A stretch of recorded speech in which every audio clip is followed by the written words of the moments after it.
Então, mas vamos começar entendendo o que é abuso sexual, né? Acho que tem muita fantasia ou muita especulação em torno do que realmente é. E aí a gente tem uma diferença de quando a gente fala de adultos, quando a gente fala de criança. Para o adulto, a gente tem o assédio, que é quando a pessoa está sendo, né, ali sondada por uma questão sexual ou sexualizada de um jeito impróprio, né? Então essa pessoa está sendo colocada numa situação de incômodo mesmo, mas não houve toque, mas há uma certa coerção.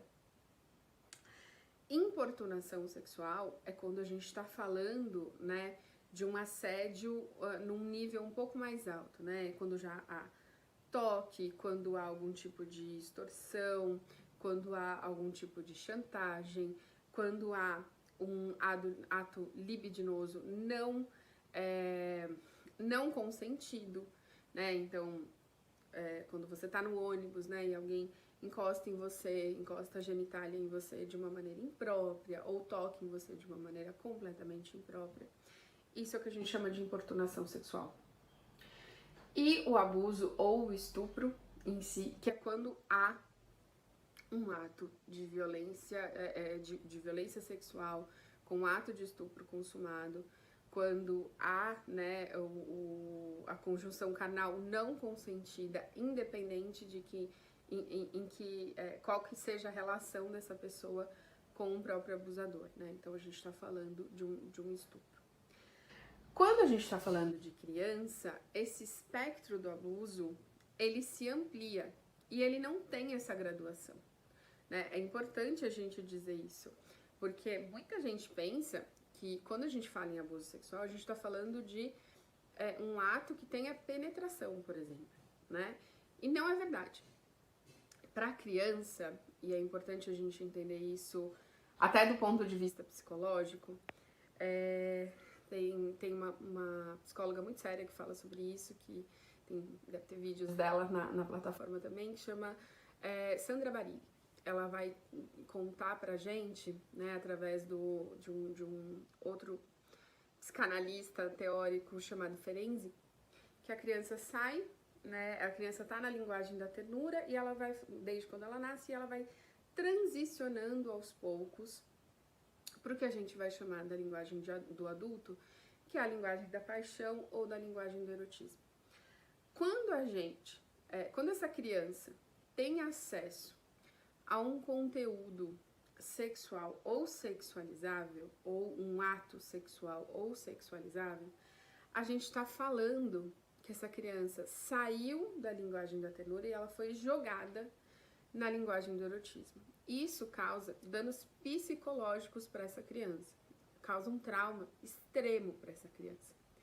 E aí que a gente vai entender, então, que legalmente o abuso é constituído por qualquer ação ou exposição da criança a um conteúdo sexual ou um conteúdo sexualizado. Mas o que é isso?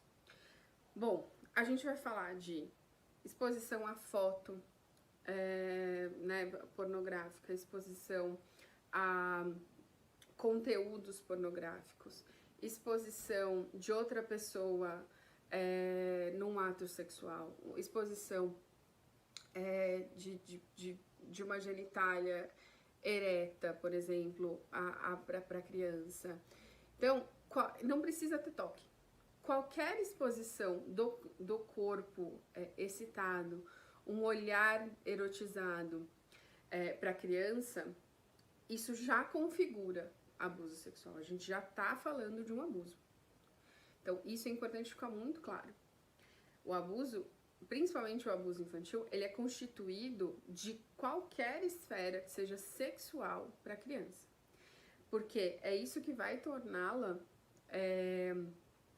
isso que vai fazer com que ela saia dessa linguagem, vá abruptamente para essa linguagem do erotismo e que cause realmente um trauma. E é aí que a gente precisa agir.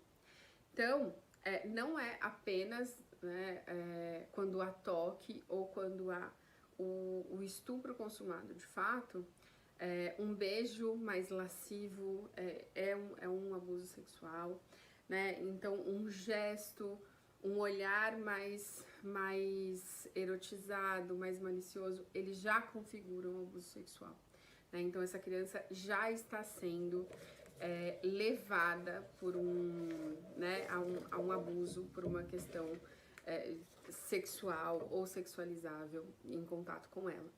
Isso é importante para a gente desmistificar um pouco esse conceito de que é só quando a criança, né, quando teve um toque, ou de que a criança vai esquecer. Porque muita gente fala, por exemplo, não, mas foi há muito tempo, né? Foi só um olhar ou foi só um gesto. Não importa. Isso já teve, né? No momento em que acontece, isso tem, né? Esse ato, ele tem uma influência direta e ele causa um trauma na psique dessa criança.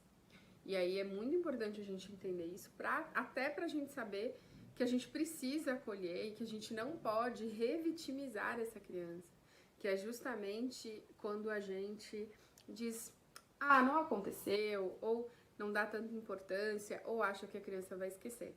Ela até pode ter um bloqueio de memória, né? Porque o cérebro, ele é muito inteligente nisso, né? Ele vai deixando aberto aquilo que a gente, que ele sabe que a gente pode aguentar. Então, se a gente não consegue aguentar, lidar com determinada situação, ou lidar com determinada lembrança, ele faz a gente bloquear ela no consciente, mas ela tá lá, o trauma está, ele já tá instalado, então a gente precisa cuidar disso.